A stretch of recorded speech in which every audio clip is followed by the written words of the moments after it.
어제 코로나19 신규 확진자가 3,034명 발생하면서 사흘째 3,000명대가 이어졌습니다. 위중증 환자도 499명으로 병상 부족이 현실화하면서 김부겸 국무총리는 수도권과 비수도권 중환자 병상을 통합 관리하겠다고 밝혔습니다. 대장동 개발 특혜 의혹의 핵심 피의자인 김만배 화천대유 대주주와 남욱 변호사의 구속 만료가 사흘 앞으로 다가온 가운데 검찰이 보강 수사에 주력하고 있습니다. 검찰은 관련자들을 줄 소환하며 보강 조사에 속도를 내고 있습니다. 더불어민주당 이재명 후보가 지난주 부산과 울산 방문에 이어서 충청권을 찾아 표심을 공략합니다. 국민의힘 윤석열 후보는 주한 중국 대사를 만나 요소수 등 현안을 점검하는 외교 행보를 이어갑니다. 국제유가 상승으로 지난달 생산자 물가가 1년 전보다 8.9% 폭등해 13년 만에 최대 상승폭을 보였습니다. 석탄과 석유 제품이 90% 가깝게 올랐고 화학 제품과 축산물 물가도 급등했는데 물가 오름세는 당분간 이어질 것으로 보입니다. 서울에서 7개월 만에 아파트를 팔겠다는 사람이 사겠다는 사람보다 많아진 것으로 조사됐습니다. 이번 주 서울 아파트 매매 수급 지수는 99.6으로 기준치인 100 이하로 내려갔는데 종부세, 기준금리 인상 등 가격 하락 압박이 이어질 전망입니다. 조 바이든 미국 대통령이 내년 2월 중국 베이징 동계올림픽에 대해 외교적 보이콧 가능성을 시사했습니다. 신장 위구르 자치구에서의 인권 유린 우려 때문이라는 건데 우리 정부의 남북관계 구상에도 차질이 빚어질 가능성이 제기됩니다. 시청자 여러분 안녕하십니까? 뉴스앤 이슈 시작합니다. 코로나19 신규 확진자가 3,034명으로 전날보다 소폭 줄었지만 사흘 연속 3,000명을 넘겼습니다. 수도권 병상 마련에 비상이 걸린 가운데 정부는 수도권과 비수도권의 중환자 병상을 통합 관리하기로 했습니다. 취재기자 연결합니다. 최명신 기자. 네, 최명신입니다. 네, 먼저 오늘 자세한 확진자 현황 정리해 주시죠. 네, 오늘 0시 기준 코로나19 신규 환자는 3,034명입니다. 전날보다 258명 줄긴 했지만 사흘 연속 신규 환자가 3,000명 선을 넘겼습니다. 이번 달 단계적 일상회복 전환 뒤 방역 수칙이 완화되면서 신규 환자 수는 여전히 증가했습니다. 감염 경로를 보면 국내 발생이 3,011명, 해외 유입이 23명입니다. 지역별로는 서울을 비롯한 수도권에서 2,428명의 환자가 나와 지역 발생의 80.6%를 차지했습니다. 수도권 밖에서도 경남 78, 부산 76, 충남 56명 등으로 확산세가 이어졌습니다. 코로나19 관련 사망자는 28명이 늘었고요. 위중증 환자는 7명 줄어 499명입니다. 위중증 환자가 다소 줄긴 했지만 여전히 500명대에 근접했습니다. 위중증 환자가 늘어나면서 특히 수도권 지역의 중환자 병상 가동률은 78.2%로 여전히 80%대에 육박했습니다. 서울은 80.3%를 기록했고 경기와 인천은 각각 76%와 75.9%를 보였습니다. 백신 접종 현황을 보면 1차 신규 접종자는 4만 4천여 명 늘었고 접종을 모두 마친 사람은 5만 9천여 명 늘었습니다. 이에 따라서 백신 접종률은 1차 82.1%, 접종 완료는 78.6%입니다. 네, 최명신 기자, 위중증 환자 병상 확보가 걱정인데 김부겸 총리가 수도권 병원장들과 회의를 가졌다면서요? 네, 의료 시스템 과부하 우려가 잇따르자 김부겸 총리는 오늘 오전 수도권 병원장들과 긴급 간담회를 열었습니다.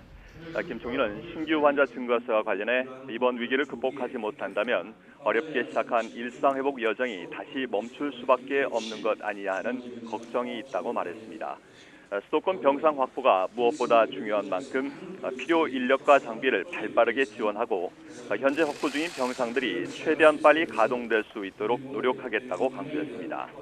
김 총리는 또 위중한 환자부터 중환자 병상에서 치료받을 수 있도록 하고 상태가 호전되면 신속히 회복 병상으로 옮기게끔 병상 관리 체계를 개선하고 수도권과 비수도권 간 경계 없이 중환자 병상을 통합적으로 관리해 나가겠다고 밝혔습니다. 이와 관련해 권덕철 중대본 1차장도 잠시 뒤 의료체계 강화 방안을 발표할 예정입니다. 지금까지 사회부에서 YTN 최명신입니다. 코로나19 위중증 환자 숫자가 500명 안팎을 유지하면서 앞서 전해드린 것처럼 수도권 중환자 병상은 80% 가까이 차 있는 그야말로 포화 상태입니다. 정부가 병상을 늘려달라고 각 병원에 요청하고 있지만 병원은 인력 등 여건을 고려하면 힘들다는 반응이 나옵니다. 현장에 나가 있는 취재기자 연결해 보겠습니다. 정현우 기자. 네, 경기도 김포에 있는 코로나19 거점 병원에 나와 있습니다. 네, 그곳 병원의 코로나19 위중증 환자 병동도 모두 차 있는 거죠? 네, 그렇습니다. 일단 제가 나와 있는 이곳은 병원 쪽에서 마련해둔 코로나19 환자 전용 상황실입니다. 병원 모니터에는 환자들이 입원해 있는 모습을 모두 볼 수가 있는 상황인데요. 좀처럼 비어있는 병상을 찾아보기가 어렵습니다. 특히 위중증 환자를 전담하는 25개 병상은 지금 현재 비어있는 곳이 한 곳도 없습니다. 그런데도 병원 측에는 계속해서 수십 번씩 위중증 환자 전용 병상이 남아있느냐는 문의가 들어오고 있지만 좀처럼 위중증 환자를 위한 병상은 나고 있지 않다고 합니다. 추가로 위중증 환자 병동에 병상을 들어놓으라는 행정명령도 있었지만 인력 상황이 여의치 않아 당장은 힘들다는 게 병원 측 설명입니다. 또 일반 경증 환자도 많은 만큼 경증 환자 병상을 중증 환자용으로 바꾸는 것도 해법이 되긴 힘들다고 설명합니다. 위중증 환자 병상 부족 문제가 현실화하고 있어 의료 현장에선 이렇게 현 상황을 커다란 고비로 보고 있습니다. 특히 전국에서 80% 가까이 신규 확진 비율을 차지하고 있는 수도권을 위주로 상황이 심각합니다. 전국 코로나19 중환자 병상은 60% 이상 사용 중인 가운데 수도권 병상 가동률은 78%, 서울은 80%대를 넘겼습니다. 정부가 앞서 행정명령을 거듭 내려서 각 병원에 코로나19 병상 추가 확보를 요구했지만 지금 당장 병상을 빠르게 늘리긴 어렵다는 지적도 이어집니다. 한정된 병원 공간에서 병상을 확보하려면 기존에 사용하던 병상을 전환하는 방안이 있는데 다른 환자를 돌보던 게 힘들어져 난색을 보이는 경우도 있습니다. 또 확진자 전용 병상의 경우엔 감염 차단을 고려해 일반 환자와 공간을 나누는 실내 공사 등이 필요한 만큼 당장 병상 수가 확 늘어나기엔 무리가 있다는 분석도 있습니다. 지금까지 경기도 김포에 있는 코로나19 거점 병원에서 YTN 정현호입니다. 교육부는 교육 분야 단계적 일상 회복 추진 계획에 따라서 3주간의 준비 기간과 수능이 끝난 다음 주부터 전국 유초중고의 전면 등교를 실시한다고 밝혔습니다. 다만 수도권 과대, 과밀 학교의 경우에는 시차 등교 등 탄력적 학사 운영을 하거나 학생과 학부모의 의견을 수렴해서 초등학교 3학년에서 6학년은 4분의 3 등교, 중고교는 3분의 2 등교가 가능하도록 했습니다. 교육부는 이에 따라 수도권 전체 학교 가운데 약 97%가 전면 등교를 할 것으로 전망했습니다. 미국 제약사 화이자가 코로나19 치료 알약인 팍스로비드를 1,000만 명분 공급하는 계약을 미국 정부와 체결했습니다.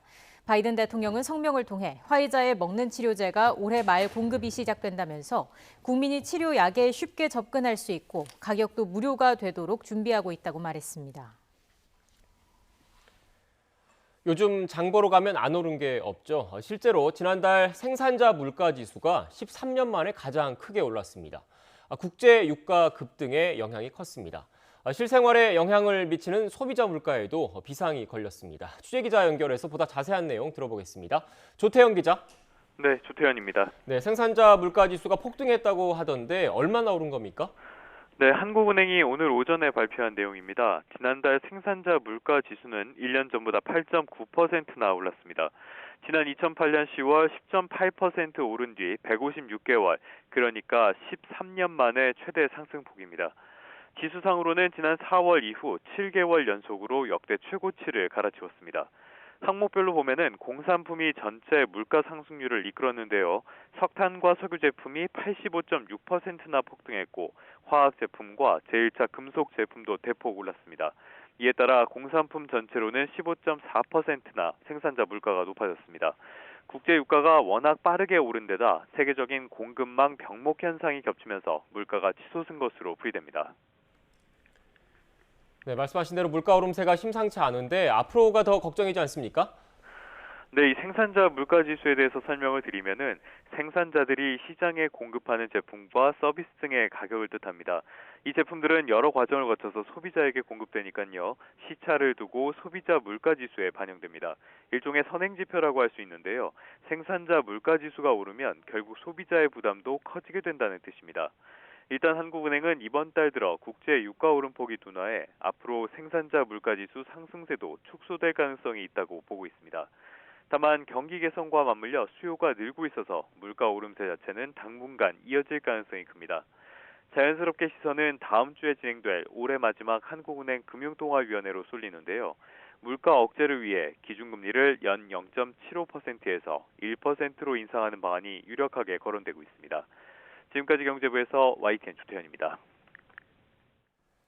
대장동 개발 의혹을 수사하는 서울중앙지검 전담수사팀이 코로나19 연쇄 감염 직전에 단체 회식을 한 것으로 드러났습니다. YTN 취재 결과 수사팀은 지난 4일 서울 서초동의 고깃집에서 현행 사적 모임 제한인 10명을 넘겨서 저녁 모임을 한 것으로 확인됐습니다. 예약은 수사를 총괄하는 경제범죄 형사부장실인 605호 앞으로 22명이 돼 있었는데 이 가운데 16명이 모임에 참석했습니다. 이들은 방 2개에 나눠 들어가는 이른바 쪼개기 방식으로 식사를 했고 전담 수사팀장인 김태훈 4차장 검사 역시 회식 장소를 방문한 것으로 파악됐습니다. 회식 다음 날부터는 수사팀 내부에서 연쇄 감염이 시작돼 경제범죄 형사부장 등 7명이 확진됐습니다. 검찰 대장동 전담수사팀은 김만배, 남욱 두 핵심 피의자의 구속기간 만료가 사흘 앞으로 다가오면서 시간에 쫓기고 있습니다. 이들의 배임과 뇌물 혐의와 관련된 인물들을 줄 소환하면서 지금까지 파악된 자금 흐름 등을 바탕으로 막바지 진술 확보에 주력하는 모습입니다. 검찰청에 나가 있는 취재기자 연결하겠습니다. 나혜인 기자. 네, 서울중앙지방검찰청입니다. 네, 이제 사흘 안에 김만배 씨 그리고 남욱 변호사를 재판에 넘겨야 하지 않습니까? 그런데 뒤늦게 관련자 소환 조사에 속도가 붙고 있는 모습인 것 같습니다. 네, 서울중앙지검 전담수사팀은 어제 구속 상태인 김만배 씨와 남욱 변호사 그리고 천화동인 5호 소유주 정영학 회계사를 동시에 불러 조사했습니다. 또 그동안 한 번도 조사받지 않았던 천화동인 7호 소유주 전직 기자 배모 씨도 처음으로 소환했습니다. 배 씨는 김만배 씨 같은 언론사 후배로 지난 2011년쯤 김 씨를 남욱 변호사와 정영학 회계사에게 소개했고 대장동 사업 당시 1,000만 원을 출자해 배당금 120억 원을 받은 것으로 알려진 인물입니다. 검찰은 배 씨를 상대로 대장동 사업에 참여하게 된 경위와 유동규 전 본부장을 비롯한 대장동 4인방의 배임 혐의 등을 알고 있었는지 캐물은 것으로 전해졌습니다. 검찰이 김 씨와 남 변호사 기소 전 배임 혐의 등을 다지고 있는 것으로 보이는데 이 밖에도 박영수 전 특별검사의 인척으로 알려진 분양 대행업체 대표 이모 씨와 위례신도시 개발사업자 정모 씨도 화천대유 세력과 주고받은 자금 흐름 등을 조사받았습니다. 검찰은 또 이틀 전 곽상도 전 의원 압수수색으로 확보한 자료 분석도 계속하고 있습니다. 곽 전 의원 아들이 받은 화천대유 퇴직금 50억 원의 성격을 밝히는 게 숙제인데 일단 검찰은 곽 전 의원의 압수수색 영장에 뇌물 대신 알선수재 혐의를 적용한 것으로 파악됐습니다. 특정 경제범죄 가중처벌법상 알선수재죄는 금융기관 임직원의 직무와 관련된 알선을 해주고 금품 등 이익을 얻은 사람이 처벌받는 범죄입니다. 곽 전 의원이 대장동 사업 당시 화천대유와 하나은행 컨소시엄 구성 과정에 도움을 주고 이후 아들이 50억 원을 받았다는 게 검찰의 판단입니다. 뇌물 혐의를 적용하지 않은 건 법리적으로 곽 전 의원의 직무와 관련된 대가성 입증이 쉽지 않다는 점을 고려한 것으로 보입니다. 대장동 사업자 선정무령 곽 전 의원은 대한법률구조공단 이사장이었습니다. 검찰은 또 황무성 성남도시개발공사 초대 사장의 사퇴 외압 논란과 관련해 당시 공사 인사실장을 불러 조사했고 대장동 개발사업 초기 부산저축은행발 불법 대출 브로커로 지목된 조모 씨도 참고인 신분으로 소환했습니다.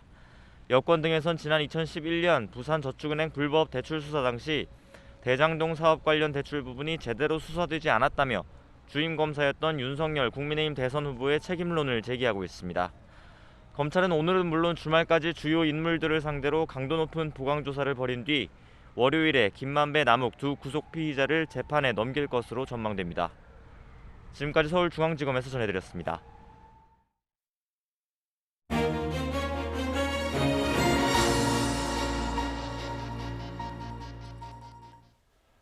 당장 오늘부터 임금명세서 받으시는 분들은 이번 달 월급 내역 꼼꼼하게 잘 보셔야겠습니다. 앞으로 회사에서 급여를 받는 모든 근로자는 세부 항목이 적힌 임금명세서를 받게 됩니다. 손정혜 변호사와 함께 관련 내용 짚어보겠습니다. 어서 오십시오. 네, 안녕하세요. 안녕하세요. 변호사님, 사실 이게 이제서야 되는 건가라고 의아해하시는 분들도 많더라고요. 구체적으로 어떤 부분이 달라지는 겁니까? 그러니까 직장 다니시는 분들 임금 명세서 받으시는 분들 있으실 텐데요. 실태 조사를 해봤더니 사실 직장인들, 근로자들 3분의 1밖에 임금 명세서를 받지 못한다라는 겁니다. 네. 그렇기 때문에 고용노동부에서는 체불 임금 분쟁도 많아지고 있고 특히 돈을 받지 못했다고 하는데 얼마인지를 입증 못하는 노동자들이 많기 때문에 네. 앞으로는 급여를 받을 때 급여 받은 날에 급여 명세서, 임금 명세서를 이제 필수적으로 의무적으로 이제 전달하도록 이제 규정을 하고 있는 것이고요. 이 내용에는 필수 기재 항목들이 있습니다. 성명, 생년월일 이런 근로자를 특성할 수 있는 내용도 포함되어야 되고 이제 언제 지급하는지 지급일도 포함돼야 되고 금액 분명히 있어야 되는 거고요. 예를 들면 연차 수당이라든가 야근 수당이 지급될 수도 있고 공제 항목이 있을 겁니다. 4대 보험이 나갈 수도 있을 네. 것이고 소득세가 나갈 수도 있을 것이고 이런 것들을 명확하게 이제 특정해서 이제 적어야 된다라는 것이고 예를 들면 이제 그 계산 방법도 이제 적어야 되는 문제가 있기 때문에 사업주 입장에선 안 주던 거 줘야 되니까 좀 번거로우실 수도 있고 또 어렵게 느껴지실 수도 있지만 근로자의 어떤 이익을 보호하기 위해서 제도가 바뀌고 있다 아셔야 될 것 같습니다. 계산 방법 말씀을 해주셨는데 저희가 준비한 그래픽이 있어요. 그 두 장을 보면서 함께 그 설명을 좀 들어보면 좋겠습니다.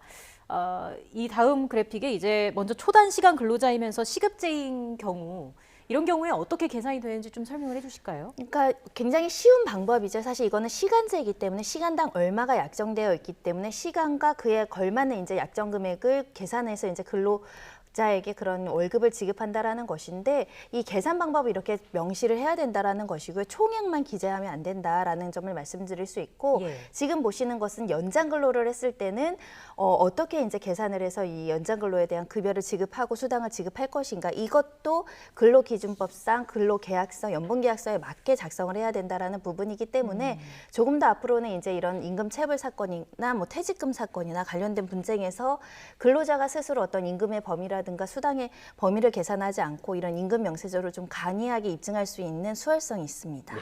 그러니까 지금까지 내용을 좀 쉽게 좀 정리를 하면 대기업이라든지 공무원이라든지 이런 분들은 구체적으로 얼마만큼 일했고 어떤 항목으로 얼마 돈을 받고 이게 명세서에 있었는데 이런 구체적인 항목 없이 총액으로 월급 얼마 주겠다 이런 총액으로 받으신 분들도 상당히 있었잖아요. 그런데 자기가 추가로 더 일을 하고도 내가 얼만큼 일했는지 그 정산되는 내용을 알 수가 없으니까 임금 체불 문제가 있었고 이런 것들을 좀 막기 위해서 구체적으로 세부 항목을 넣겠다. 이게 의무화된다. 이게 좀 핵심이라고 보면 되겠습니다. 취지는 근로자의 보호를 위한 거기 때문에 예를 들면 내가 야간 근무를 몇 시간 했는데 네. 그 부분이 얼마인지를 특정하지 못해서 제대로 정산받지 못하는 경우도 있지만 네. 이제는 야간 근로를 6시간 했는지 8시간을 했는지 명확하게 8시간을 규정하고 그에 이제 곱하기 해서 금원을 산정해야 되기 때문에 근로자가 앞으로는 이제 받는 수당이나 이런 것들이 좀 더 명확해지고 MMO에서 청구하지 못하는 일은 좀 줄어들 것이라고 보입니다. 네. 이게 특정 서식이 따로 있는 건 아닌 거죠? 특별한 서식은 없고요. 앞으로 이제 고용노동부에서 계도 차원에서 많은 정보를 오픈한다라고 하니까 그 여러 가지 양식을 참고해서 이제 만드시면 되지 않을까 생각이 들고요. 네.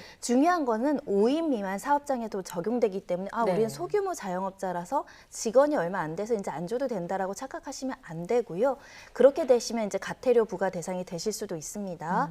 일단 규모나 업종, 고용 형태 관계없이 이제 모두 적용된다. 아주 예외적이고 특수적인 이제 직종 빼고는 이렇게 작성을 해서 줘야 되는 것이고요. 작성할 때 꼭 서면으로 교부하는 것도 필요하지만 서면 교부가 안 되면 이메일로 주실 수도 있고 SNS로 주실 수도 있고 전자문서로 줄 수도 있고 다양한 형태로 이제 주실 수 있다.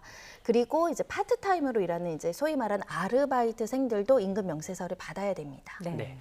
정당한 노동의 대가를 꼭 받으실 수 있도록 임금 명세서 오늘부터는 꼼꼼하게 잘 챙겨보시길 바라겠고요. 일단 또 내용을 좀 바꿔서 또 주목할 만한 내용이 있는 것 같더라고요. 임신 근로자에 대한 개정 내용도 있습니다. 임신 근로자도 육아휴직을 앞으로는 쓸 수 있게 되는 겁니까? 굉장히 도움이 많이 될 것 같습니다. 네. 지금은 이제 출산을 해야지만 육아휴직을 쓰게끔 제도가 규정되어 있지만 실제로 임신을 해보면 임신 기간, 초기 기간에 유산이나 사산이나 여러 가지 이유로 이제 휴직이 필요성이 있는데 이런 제도적인 미비점이 있어서 예. 이제 바뀌게 되는 근로 남녀 고용 평등법에 따르면은 임신 사실이 확인되면 사실은 그 휴가를 개시할 수 있다 이렇게 되어 있고요. 원칙적으로는 30일 이후에 이제 개시할 수 있는데 유산이라든가 사산의 위험성이 긴급한 상황에서는 7일 이후에 이제 휴직을 쓸 수 있다라는 것이고 또 중요한 것은 그 근로 시간을 유지하는 조건으로 그러니까 탄력적 근로 시간을 선택할 수 있습니다. 네. 지금은 7시에 이제 출근 시간이 정해져 있다고 하더라도 임산부 같은 경우는 본인의 의사에 따라서 10시로 출근할 수 있게끔 이렇게 변경할 수 있다라는 겁니다. 네, 임신 근로자의 건강을 좀 보호하고 네. 경력 단절 예방에도 좀 도움이 되기를 기대해 보겠습니다. 네. 이것도 그 급여도 함께 또 지급이 되나요?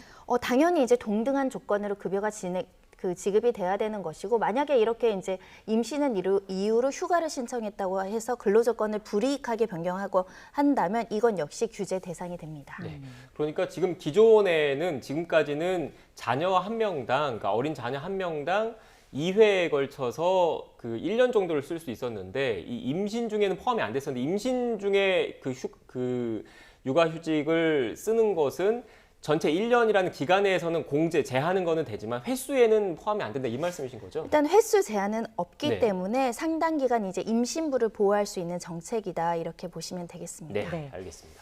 자, 이밖에 가사 근로자에 대한 변화도 있습니다. 이 부분도 설명을 해주실까요? 가사 근로 노동자들께서 우리도 4대 보험이라든가 각종의 근로자로서의 보호가 필요하다, 굉장히 오랫동안 논의가 되고 주장되어 있던 부분인데, 그러니까 민간 사설 업체라든가 사적으로 고용하는 가사 노동자는 이번에 포함되지 않지만, 적어도 정부가 운영하는, 정부가 인증한 기관과 근로계약을 체결한 가사 근로자 같은 경우는 내년 6월부터 법적으로 근로자성을 인정을 받아서 4대 보험이 가입이 가능하게 되는 것이고, 그러다 보니까 유급 휴일, 그리고 연차 수당, 연차 휴일 이런 것들도 적용받을 수 있다라는 겁니다. 네.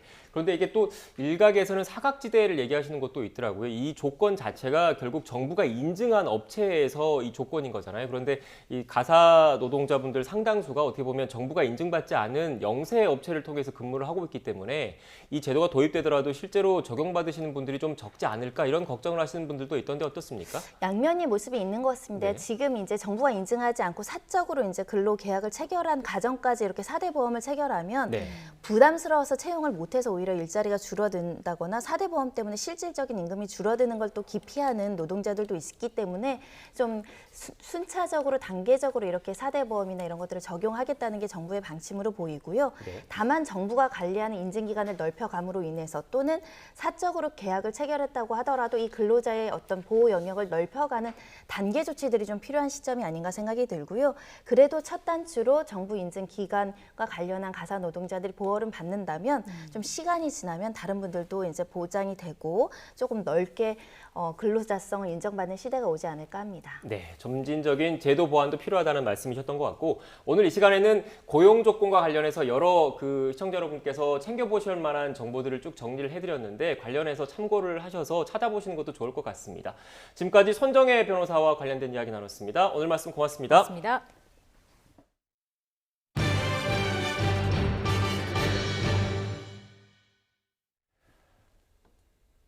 더불어민주당 이재명 대선 후보는 오늘 충청권 민생 탐방에 나서면서 중원 표심 공략에 집중합니다. 현 정부의 부동산 정책 실패를 거듭 비판한 국민의힘 윤석열 후보는 주한 중국 대사도 만나 한중 관계 현안을 점검할 예정입니다. 취재기자 연결하겠습니다. 권민석 기자. 네, 국회에 나와 있습니다. 네, 이재명 후보 일정부터 전해주시죠. 네, 전국민 지원금 공약을 전격적으로 철회하고 조건 없는 특검 수용 카드까지 던지며 돌파구 모색에 나선 이재명 후보는 오늘부터 2박 3일간은 충청권 민생 탐방으로 중원 표심 공략에 집중합니다. 먼저 대덕 연구개발 특구를 방문해 한국전자통신연구원이 개발한 자율주행차에 탑승하며 미래 성장 동력을 책임질 4차 산업 현황을 점검합니다. 또 부산에서 열리고 있는 국내 최대 게임 박람회인 G스타 2021에 참석하지 않는 대신 게임 산업 부흥을 위한 퍼포먼스도 준비하고 있습니다. 대전 엑스포 시민광장에서 갤러그와 카트라이더 게임에 직접 참여하고 프로게이머와 환담을 나눌 예정입니다. 오늘 저녁엔 대전 둔산동에서 대전 지역 청년들과 만나서 소통하면서 청년 행보를 이어갑니다. 이 후보는 내일과 모레까지 충남, 충북을 이틀간 탐방하며 바닥 민심을 다지고 충청 표심을 공략해 박스권에 갇힌 지지율 반등을 시도할 계획입니다. 네, 국민의힘 소식도 알아보죠. 윤석열 후보는 어떻게 움직이고 있습니까? 네, 윤석열 후보는 현 정부 아킬레스건인 부동산 정책 실패를 거듭 비판했습니다. SNS 메시지를 통해서 집값 폭등으로 보유세 등 세금이 늘어서 건강보험료까지 이달부터 폭등했다고 지적했습니다. 문재인 정권의 실패한 부동산 정책이 국민 부담 폭등 도미노를 초래했다고 비판했는데요. 종합부동산세 전면 재검토를 공약한 데 이어 건강보험료 부과체계 개편도 검토하겠다고 약속했습니다.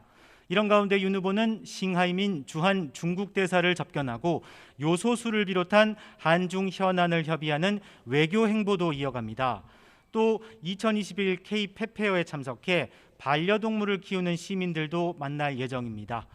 다음 주 당 선거대책위원회 1차 인선을 앞두고 윤 후보는 김종인 전 비상대책위원장이 제안한 약자동행위원회를 선대위에 설치하고 직접 위원장도 맡기로 했습니다. 또 김 전 비대위원장이 제안한 미래를 생각하는 청년위원회까지 후보 직속위원회 2개를 설치하기로 하는 등 선대위 인선을 둘러싼 이견을 좁혀갈 방침입니다. 자, 자기 대선 후보를 지키기 위한 여야 지도부의 첨예한 고공전도 이어지고 있죠. 네, 민주당은 이재명 후보가 전국민 지원금 공약을 철회한 것을 엄호했습니다. 송영길 대표는 지금 바로 추경 예산을 집행하기 어려운 여건 등을 이 후보가 잘 이해하고 의견을 모아줘서 감사하다고 밝혔습니다. 대신 이 후보가 강조한 대로 소상공인과 자영업자를 더욱 보호할 수 있도록 당정 간 긴밀히 협의하겠다고 설명했습니다. 민주당은 동시에 각종 비리 의혹이 제기된 윤 후보 부인 김건희 씨와 장모 최은순 씨에게 맹폭을 가했습니다. 가족 전체가 범죄 집단, 가족 사기단이라는 원색적인 비난까지 써가며 후보 사퇴를 촉구했는데요. 직접 들어보시겠습니다. 일가족 전체가 이렇게 많은 부정부패와 비리 의혹에 휩싸인 사례는 한국 정치 사상 최초의 일입니다.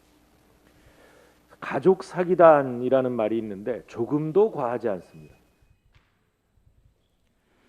반면 국민의힘은 이 후보가 전국민 지원금 주장을 철회한 것을 깎아내렸습니다.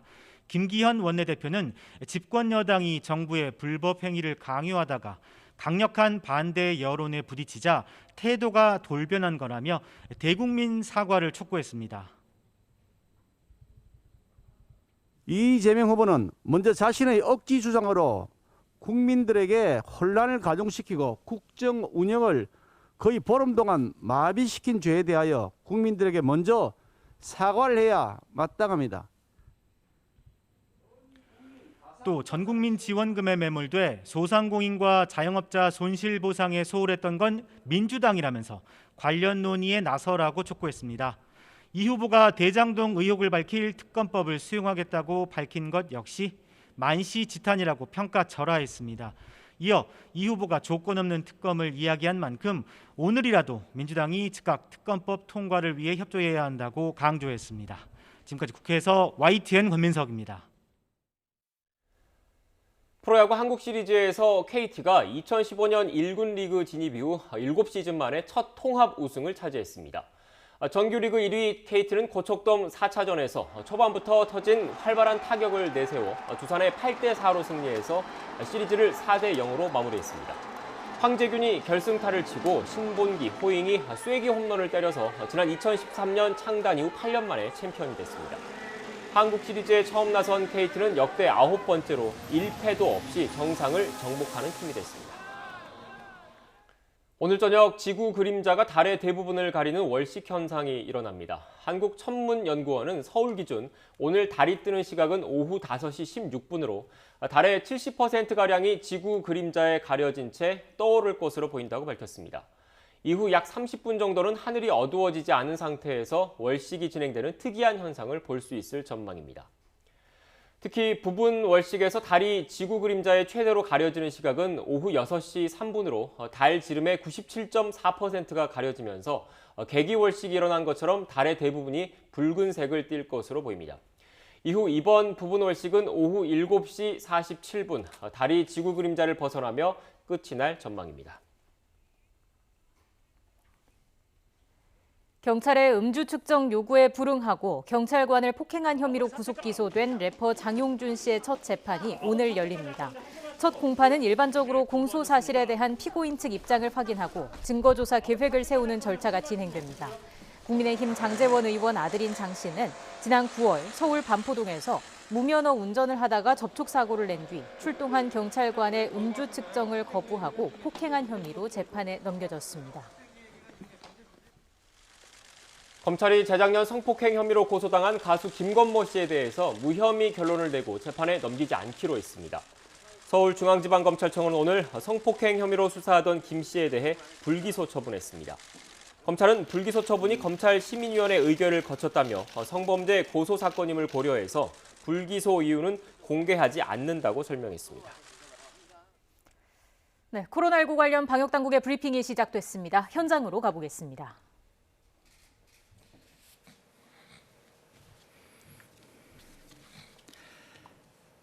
국민 여러분 안녕하십니까. 중대본 1차장 보건복지부 장관 권덕철입니다. 오늘 중대본에서는 수도권 의료 대응 강화 대책에 대해서 논의했습니다. 새로운 일상으로의 회복에 들어선 지 3주차인 지금 중증 환자가 증가하며 의료 여력이 감소하는 상황이 발생하고 있습니다. 이는 고령층 감염의 증가 때문으로 분석되고 있습니다. 특히 상반기에 예방접종을 시작한 요양병원과 요양시설 등의 집단 감염도 늘어나는 추세입니다. 이로 인해 수도권의 병상 상황도 나빠지고 있습니다. 중환자 병상은 전국적으로 63.6%가 가동 중이나 수도권은 78.2%의 가동률을 보이고 있습니다. 감염병 전담병원은 전국적으로 62.9%, 수도권은 76.2%의 가동률을 보이고 있습니다. 정부는 일상회복 전환에 대비하여 의료 대응 역량을 강화하는 조치를 2주 전부터 실시하고 있습니다. 11월 초에 수도권 병원을 대상으로 중증병상 454개와 중등증병상 692개를 확충하기 위한 행정명령을 실시하였습니다. 재택치료도 계속 확대하고 있습니다. 수도권의 경우 지난주 확진자의 약 29%가 재택치료로 배정되었습니다.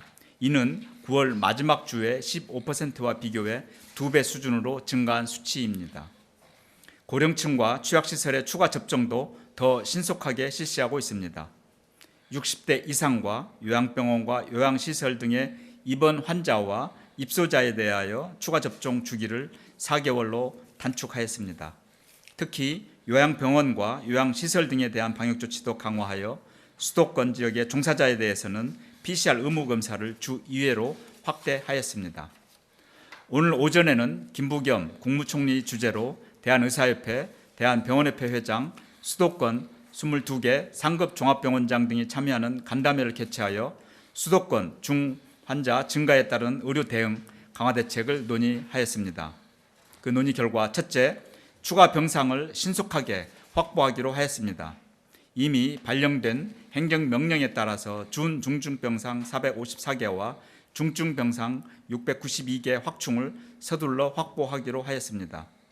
행정명령 외에도 전담병원들을 추가 지정하여 670여 개의 전담병원 병상도 추가로 확충할 계획입니다.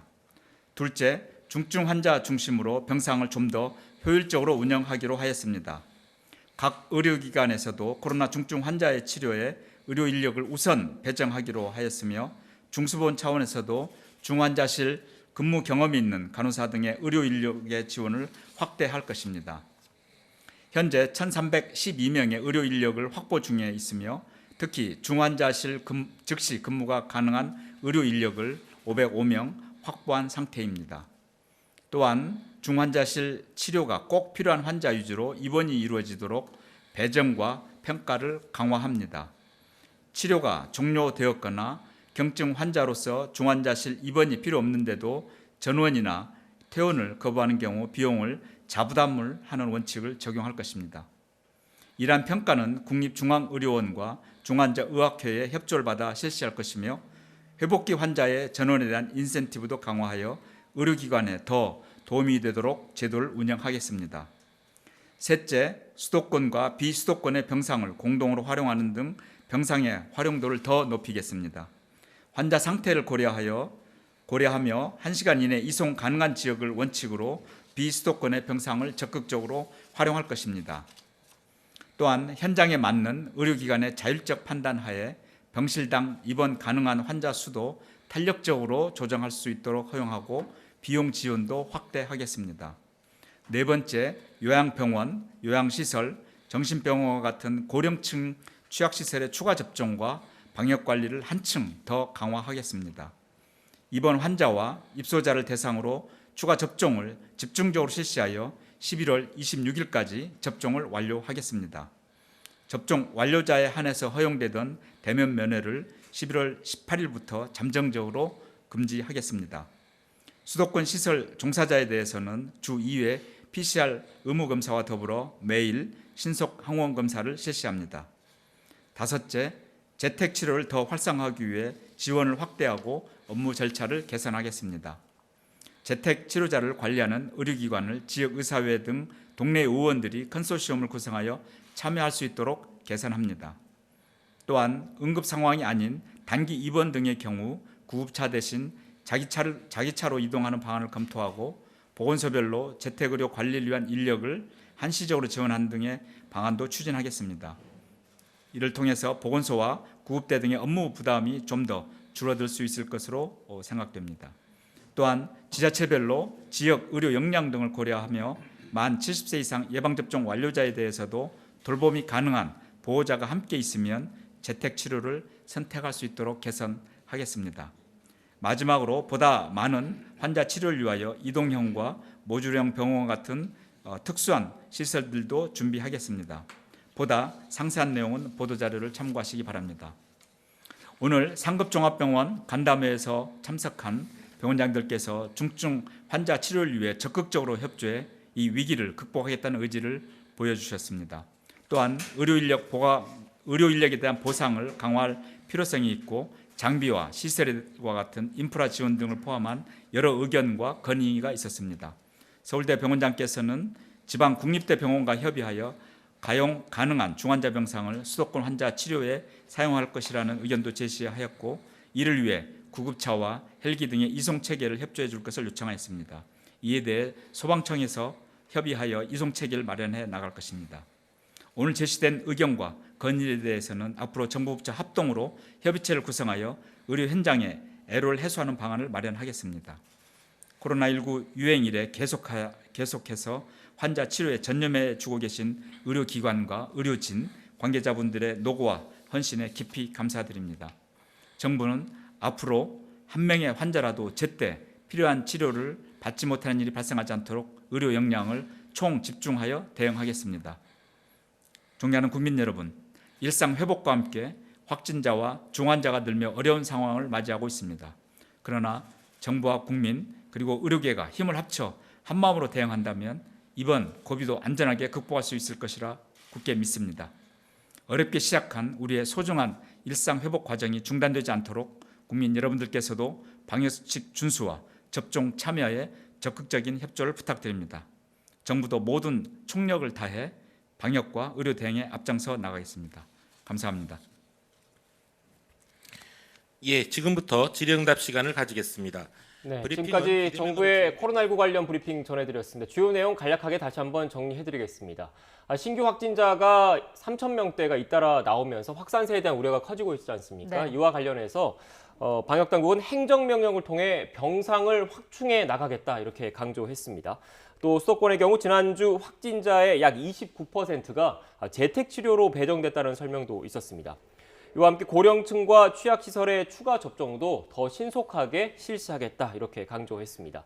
이어지는 브리핑은 YTN2 채널을 통해서 계속 시청하실 수 있습니다. 다음 소식입니다. 서울 아파트 시장에서 집을 사겠다는 사람보다 팔겠다는 사람이 더 많아진 것으로 나타났습니다. 한국부동산원 자료를 보면 이번 주 서울의 아파트 매매 수급 지수는 한 주 전보다 1.3포인트 낮은 99.6을 기록해 기준치인 100 이하로 내려왔습니다. 이 지수가 기준치를 밑돈 건 지난 4월 이후 7개월여 만입니다. 종합부동산세 고지서가 다음 주 발송되는 가운데 정부가 국민의 98%는 종부세와 무관하다고 강조했습니다. 정부는 오늘 2억 원 기획재정부 1차관 주재로 정책 점검회의를 열었습니다. 이 차관은 일부에서 많은 국민에게 큰 폭의 종부세가 부과된다고 지적하지만 과장된 우려이고 분명한 건 국민의 98%에겐 고지서가 발송되지 않는다고 말했습니다. 정부가 유류세를 20% 인하한 지 일주일 만에 휘발유 가격이 1,700원 아래로 내려갔습니다. 한국석유공사 오피넷을 보면 어제 기준으로 전국 평균 휘발유 값은 리터당 1,699원, 경유는 1,522원, LPG 부탄은 1,040원을 기록했습니다. 정부는 이에 대해 최근 국제 유가가 일부 하락했다며 국내 휘발유 값이 더욱 안정될 가능성도 있다고 내다봤습니다. 조 바이든 미국 대통령이 현지 시각 18일 내년 2월로 예정된 중국 베이징 동계올림픽에 대한 외교적 보이콧 검토 입장을 밝혔습니다. 바이든 대통령은 백악관에서 열린 주스틴 트루도 캐나다 총리와의 회담에서 베이징 동계올림픽에 대한 외교적 보이콧 검토 여부에 대한 질문에 우리가 검토하고 있는 것이라고 말했습니다. 미국이 실제 외교적 보이콧 결정을 내릴 경우 베이징 동계올림픽을 종전선언 등 남북, 북미 관계 개선의 계기로 삼으려는 우리 정부의 구상에도 차질이 불가피할 전망입니다. 바이든 대통령의 베이징 올림픽 외교적 보이콧 검토에 대한 중국 반응 알아보겠습니다. 중국은 올림픽을 정치화하지 말라는 입장을 보일 것으로 예상이 되는데 앞서 전해드린 것처럼 미국의 보이콧이 확정되면 베이징 올림픽을 계기로 한반도 평화 분위기를 만들려던 우리 정부의 노력에도 차질이 예상됩니다. 베이징 특파원 연결해 보겠습니다. 강성웅 특파원. 네, 베이징입니다. 네, 중국 쪽 반응이 나왔습니까? 바이든 대통령의 언급에 대한 중국 외교부의 직접 반응은 아직 나오지 않았습니다. 그런데 중국 관영 매체들도 아직 이렇다 할 논평을 하지 않고 있습니다. 아무래도 미중 정상회담이 끝난 지 며칠 되지 않아서 이런 반대의 어떤 언급이 나오자 거기에 대해서 좀 나름대로 검토할 시간이 필요한 것 아닌가 이렇게 생각이 됩니다. 하지만 중국의 기존 입장을 살펴보면요. 올림픽을 정치화하지 말라면서 반대할 가능성이 높을 걸로 보입니다. 앞서 워싱턴 포스트 신문의 관련 보도가 나온 뒤인 지난 17일에 중국 외교부가 추측성 보도다 이렇게 말하면서 논평을 하지 않겠다고 말을 한 적이 있습니다. 중국 외교부는 그러나 올림픽의 주인공은 선수다. 그리고 중국은 올림픽 준비를 이미 카운트다운에 들어갔다. 그리고 중국은 멋진 올림픽을 세계인들에게 선보일 것이다. 이런 말을 한 적이 있습니다. 미국이 외교적 보이콧을 검토하는 이유가 신장 인권 문제입니다. 그런데 중국은 신장에는 인권 문제가 없다. 이런 입장을 계속 견지해 왔습니다. 그리고 이런 문제를 올림픽과 연관시킨다는 것은 옳지 않다. 이런 입장을 표명해 왔습니다. 네, 외교적 보이콧은 선수들은 참가하고 정부 관리를 보내지 않는다는 건데 혹시 베이징 올림픽 참석 의사를 밝힌 외국의 주요 지도자가 있습니까? 네, 주요 국가 가운데 러시아의 푸틴 대통령이 아주 일찌감치 베이징 올림픽 개막식 참석 의사를 밝혔습니다. 잘 알려지지 않은 내용인데 너무 일찍 밝혔기 때문에 뉴스가 묻힌 것 같습니다. 라브로프 러시아 외교장관이 이거를 직접 확인을 했습니다. 지난 9월에 푸틴 대통령이 중국 측의 초청으로 내년 2월 베이징 올림픽에 참석할 예정이다. 이렇게 외교장관이 말을 한 적이 있습니다. 영국이나 프랑스, 독일 같은 유럽 지역 국가들이 어떤 결정을 내릴지가 변수입니다. 이 서방 국가들도 그런데 지금까지 심장 인권 문제에 대해서는 미국과 비슷한 보조를 취해왔다는 것을 알 수가 있습니다. 그렇기 때문에 서방 국가들이 불참 쪽으로 기울 수 있지 않느냐 이런 전망도 나오고 있습니다.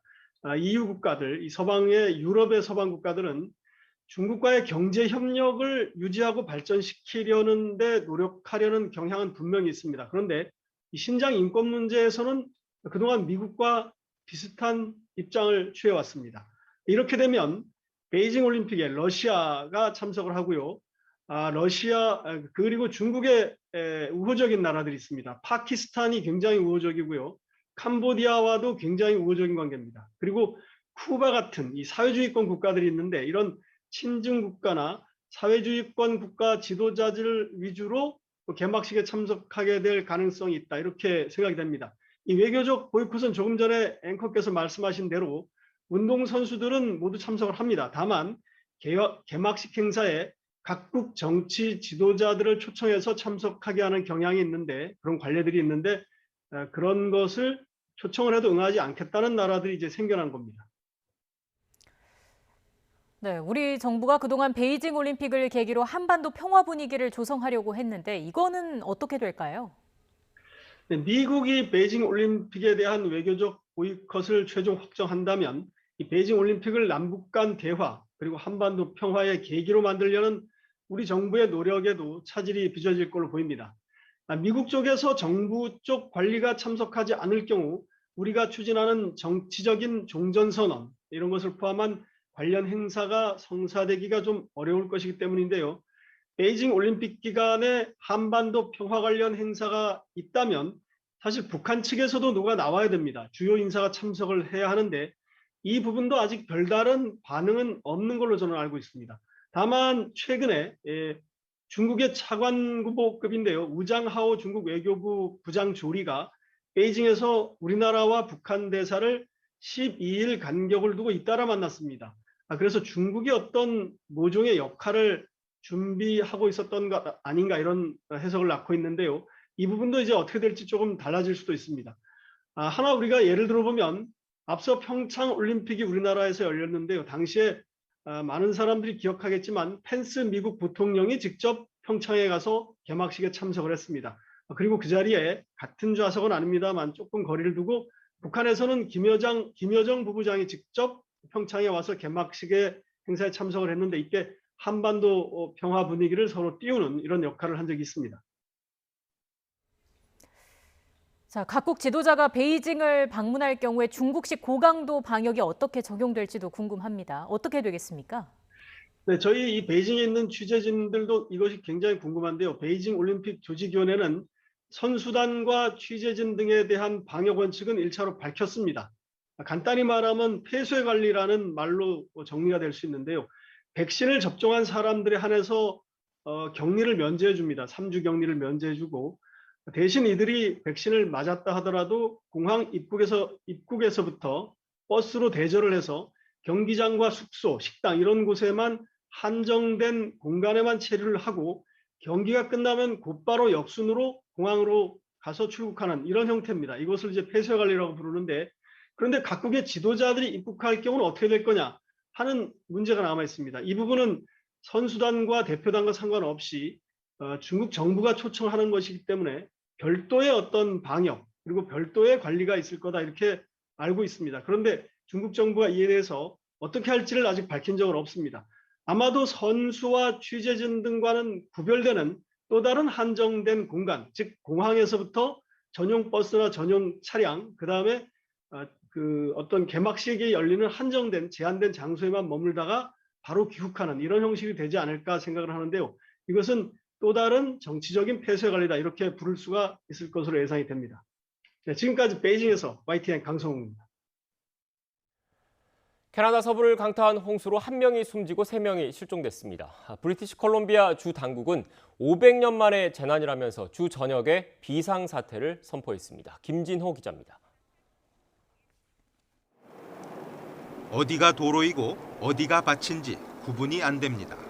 지난 14일과 15일 내린 집중호우로 캐나다 브리티시 콜롬비아주 곳곳이 물에 잠겼습니다. 이 기간 200mm가 넘는 비가 쏟아졌는데 로이터 통신은 한 달치 비가 이틀 만에 내렸다고 전했습니다. The last few days have been incredibly difficult for British Columbians as we've experienced yet another natural disaster. Heavy rains, strong winds, flooding have devastated entire communities of our province. 한 명이 숨졌고 실종자도 3명이 발생해 당국은 사망자가 더 늘어날 가능성도 배제하지 않고 있습니다. 저지대와 산지에서는 산사태와 침수 등을 피해 주민 17,700여 명이 대피한 것으로 집계되고 있습니다. 저지대에서는 경찰이 헬리콥터와 보트를 이용해 주민 180여 명을 구조했고 앞으로도 300여 명을 더 구조해야 합니다. 존 호건 주지사는 500년 만의 재난이라며 주 전역에 비상사태를 선포했습니다. 트리도 총리는 전폭적인 지원을 하겠다고 밝혔습니다. I can confirm that there are hundreds of Canadian Armed Forces members currently headed to British Columbia to help with everything from supplies to evacuation to whatever is needed. 이 비로 주요 도로가 산사태 등으로 폐쇄됐고 이 지역 최대 항구인 밴쿠버 항으로 가는 철도와 도로가 끊기면서 이용이 제한됐습니다. 이에 따라 이미 한동안 이어져 온 글로벌 공급망 위기가 더 심화할 우려까지 제기되고 있습니다. YTN 김진호입니다.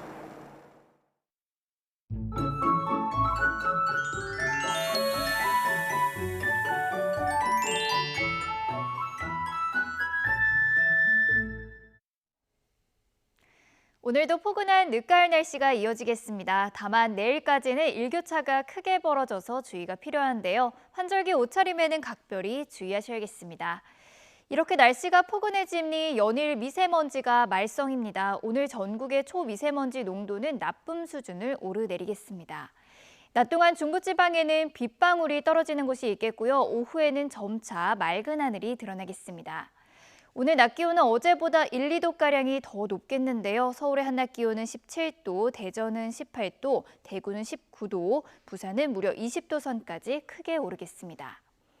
일요일 밤부터 월요일 사이에는 전국에 비가 내리겠고요. 다음 주에는 올가을 들어서 가장 추운 날씨가 찾아오겠습니다.